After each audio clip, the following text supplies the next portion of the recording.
Hey, what's up? This is just another EDC video, and today I just received something in the mail, and it's the um, Urban Survival Gear mini TiScribe-Go, I believe that's the name of it. Yeah, so I got the mini version, and I got it in the, I believe they call it the dark titanium.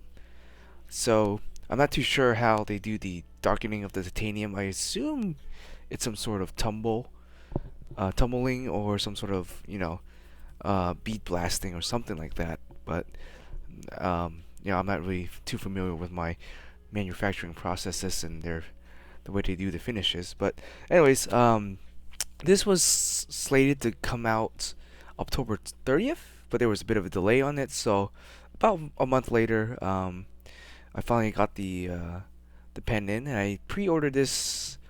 I want to say back in July, August, somewhere around there. Don't quite remember, but yeah, I went around for about $100. And there was a promotion on it with like 5% off. We bought some parts and stuff like that. So here I have just some extra parts that I ordered to kind of get that 5% off, and to eventually I might use these parts, and I'll kind of explain what they are a little bit later. But anyways, it came in the mail today, and yeah, it comes in this nice little packaging here. This is not my first pen from Urban Survival Gear. This would be my second pen actually. I love my first pen. I use that every day for work when I used to write a lot of documentation.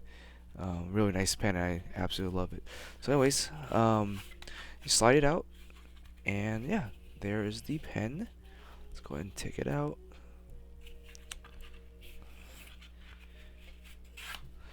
Yeah, so as you can see here, it's very nice. It's really dark. It actually is darker than I thought it's gonna be.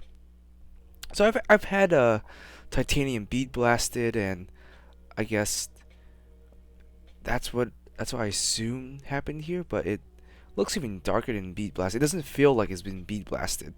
Like when you feel something that's been bead blasted, you can kind of feel like there's rough. It's got more of a rough texture. It feels like there's fine grains of sand in it, if that makes sense. Like when you rub your thumb or finger across it, you'll feel it's a little bit more grainy. But this feels pretty smooth and it's dark, so yeah, it's pretty cool. I almost think like, oh, maybe it's like Cerakoted or something, but it's not. I think it's just natural titanium that they did something with it, and it's comes out really dark. And I'll kind of show you a comparison of what unfinished titanium kind of looks like, and a bead blasted titanium looks like in just a second. But yeah, really nice. And yeah, the mechanic here is pretty smooth, a lot smoother than the V2. So I usually just do that to kind of fidget around with it. So this button on top doesn't really seem to do anything. I think you have to push it and turn it. So it's not like it's spring loaded in like some other traditional pens where you click it and the pen comes out and stays out. This is just the end cap, I think, of the bolt, or this is part of the bolt. But since they removed the extra um, material here, the material, there's no cap, so the bolt is essentially just sticking out. So as you can kind of see, if I push down on the handle, the clip, the bolt goes in with the clip. So yeah, so this is just part of the bolt that doesn't really do anything. Extra fidgeting, I guess, if you like to just click on something, you can kind of fidget on that. Pretty cool. No screws on the exterior at all, which is a really nice finishing touch to that. I really do like that aesthetics where there's no visible screws. It's really nice. The jimping right here, or knurling, I guess you can call it, feels pretty deep and actually pretty substantial in terms of like grip. If you were to grip down on these five rings right here, they do feel very grippy. Let's do a quick writing test. Just a piece of paper here. Well, it's not really paper, but it's like some.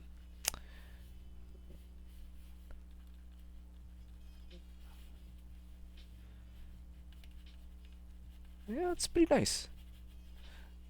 I think it's using an Easy Flow cartridge, if I'm not mistaken. But yeah, writes really nicely, very smooth. I'm gonna go and explain to you some of these other parts before we get some uh, into some specs here. So I also bought a conversion kit, I guess is what you call it, for the G2 minis, because G2 refills are my favorite types of refills. They're not everyone's cup of tea. They definitely are not the best refills, but I like how they feel. I like the way they glide. The only real issue with G2 pens, being that I use G2s a lot, is they do bleed on certain papers, or if you don't let them dry, they'll bleed. So if you're a left-hand writer, when you're writing across like this, there's a chance that as you're writing, the base palm or the base of your palm might rub along the ink and just smear it. So that's just something to be aware of, and that does happen to a lot of ink. But I think that's more prone to G2 gel type like ink. So, but yeah, they're just my favorite cartridge. So I think this is just a new pen head right here, so that it can fit in the thicker, maybe thicker or thinner. I can't tell. It looks thinner actually. If you were to look directly into the hole, that didn't sound right. But yeah, you would just put this on, and it should fit a G2. And this is an extension for it, since I think the G2 is shorter than the Easy Flow refill. Let's actually check that out before I digress some more here. So yeah, stocks that comes with it is the Easy Flow 9000 by Smith. I think this one's got a little bit of leaking problem here. Not too sure, but I'm getting a little bit of ink on my hand. But yeah, so yeah, Easy Flow, nothing wrong with that. Let's go and put this back together. It's got like a blue O-ring here, which is nice. A little mini blue O-ring to help seal it and keep it in place there. Yeah, so in terms of spec, I believe this pen is about 4 inches in, well, 4.76 inches, weighs about 26 kilo, or sorry, not kilograms, that'd be too heavy, 26 grams there, and I'm just getting this based off the website, and yeah, so this is somewhere between a version 2 and a version 3, I believe, is what he puts it down as, and it's got a lot of the improvements of the version 3 without all the additive cost. Because I think I was interested in getting the version 3 of this pen, but it was floating around 140 or so, and I thought that was a little too much, and so I just never picked up the version 3. I mean, I love my version 1, and I think I picked up my version 1 for under $100. I think it was like $80 or something like that when I first picked up my version 2, and that served me really a long time. And I wanted to get an upgrade, but at $150 or so for the version 3, I didn't think um, that was a little bit too hefty, and so I didn't never picked it up. But this one, yeah, for what he has listed on the website is $99, or MSRP was 114, but he cut it down to $99 plus the 5% off. So you can get this pen around $95 out of shipped to you with with free. I don't think it's free shipping, but like still pretty good value right there. And I got the mini, and I think the large one is about an inch longer or so. I'm not too sure what I'm gonna do with this pen, but other than just use it at home. I don't think I'm gonna be carrying it because I already have my other pen. But yeah, so the way that this particular pen works to disassemble it, there's a small screw inside of the actual pen itself. So you gotta take off the pen cap, and you basically gotta stick a really long, I want to say this is a hex wrench, Allen key, and you stick it through here, and there's a screw on the bolt that you can loosen up, and then that will allow you to pull the clip off, and then remove the bolt assembly. So yeah, it's an internal screw from what I've seen. I think Nick Shabazz did did a mini disassembly of the pen there. So if you want to go check out his video for that, yeah. So here I'm just gonna go ahead and show you some other comparisons. So here's my actual pen that I actually carry. It's my Feltor pen that I reviewed not so long ago. And actually, I should bring out a ruler here, so, so you can kind of see. It sits around about 4.7 or so. I think the Feltor sits around a little over 4. And here is the original G2 that I had for a really long time. It's all beat up. It's got like scratches on the titanium and everything. Um, takes just a regular G2 pilot refill, and that one sits about like 5.5 or so, I want to say. So yeah, pretty nice. So in terms of the finish, as you can see, this has got the dark tie finish on it, and this one is more or less like a nude, just like a satin finish on it. Nothing too special there, and it's really light. Not obviously not as light as the new titanium, because as you can kind of see, these rings are essentially just new titanium here. There's no finish on them. That's why they're really maybe polished, I guess. Maybe polished titanium, and that's why they look kind of shiny right in where the rings are. And that kind of helps to break up the monocolors there. And here I have a Sabenza. This one it's got a bead blast finish on it, and I recently got this re-blasted by Chris Reeves from the factory, and even then this looks a lot darker than the Sabenza does. Yeah, it's pretty crazy how this titanium is dark without like a cera coating on it, and it's kind of surprising. Oh, here it is in case if you want to see it next to a small Sabenza. Let me check if I have any other titanium per se.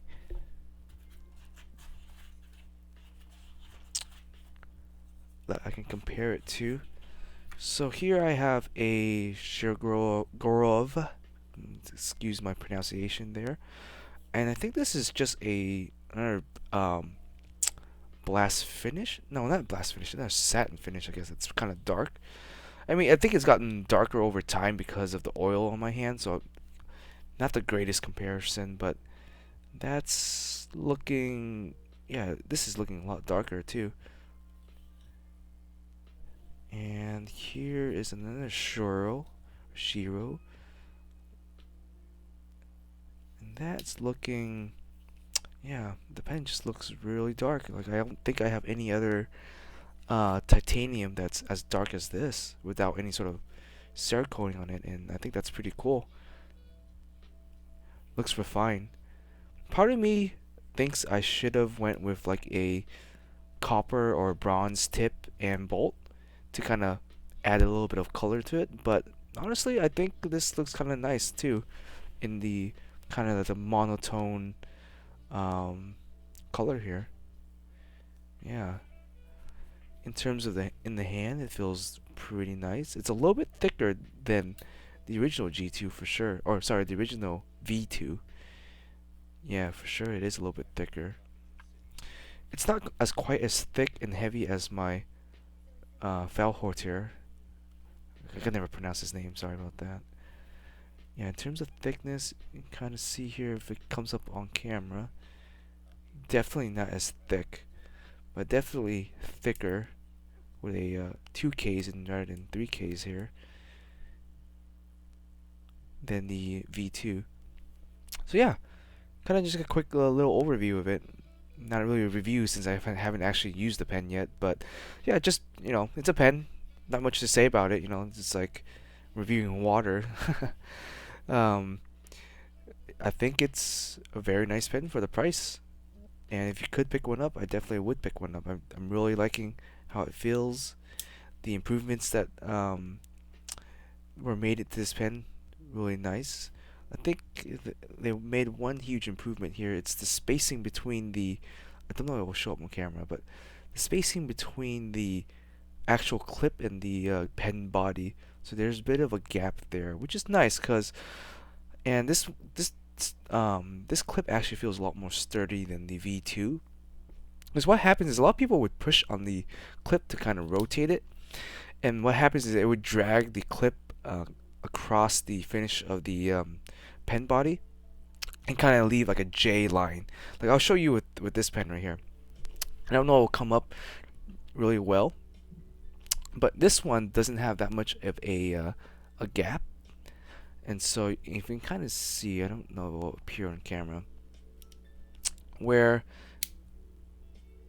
the pen rides along and the clip makes contact with the finish. There's a bit of like a J right there, and it kind of scratches up the finish. And this one is not as comfortable for sure to actuate. You have to put more of a force on it, and it's not really a J motion either, like how this one's an actual like just a J shape, which is really nice. It feels a lot smoother. This one's like a hard L, I guess.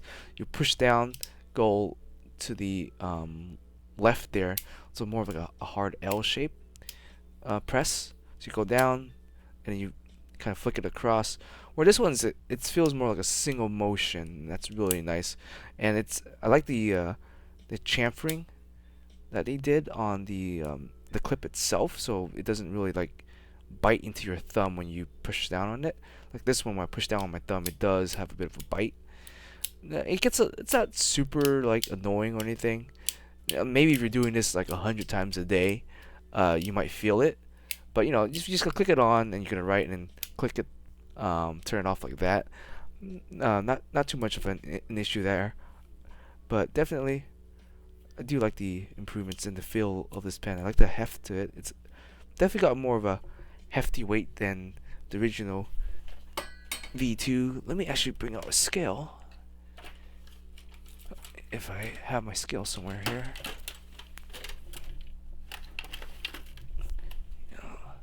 Yeah, I got tons of gizmos.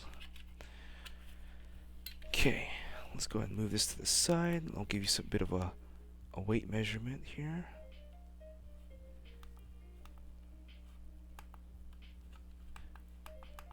Oh, is my scale broken? Okay, there you go.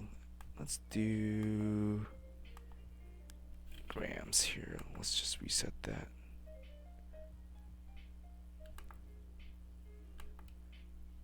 There you go. So that's 0 grams. So let's go ahead and measure this. So this is stated to be 26 grams here.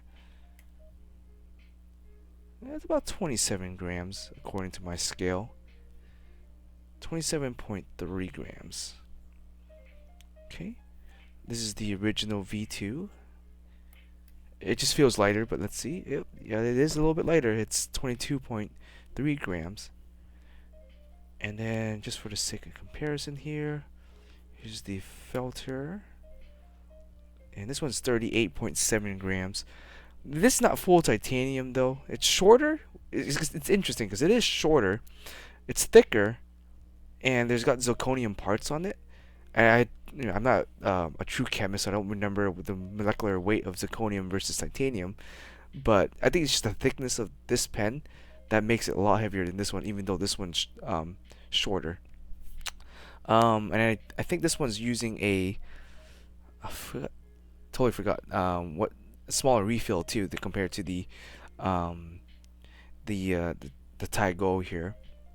And if you wanted to compare it to like a knife, I just have my Sabenza here. This one weighs about 66 grams, which puts this about half the weight of a Sabenza, I guess, if you wanted to use that as a comparison there. Go ahead and turn this off. Yeah. So yeah, that's basically it. I do think this pen is really nice as a everyday sort of carry pen. It's a great size. It's not too small, because I know this is a little too small for some people's hand. Like definitely, even in my hand, sometimes it feels a little too small. But I wanted the smallness of it, so I can carry it every day in my pocket and kind of have it disappear. Where like this one, I would not mind hooking it to like a dress shirt or maybe the side of my pocket just to carry it on its own. Yeah, I think that's a pretty cool pen. So that's all I got. Not really much else to say. Maybe I'll go ahead and do a review or an update when I do try it out with a G2 refill minis. The only issue is that you can't really get G2 refill minis on their own. They like Pilot doesn't sell them on their own.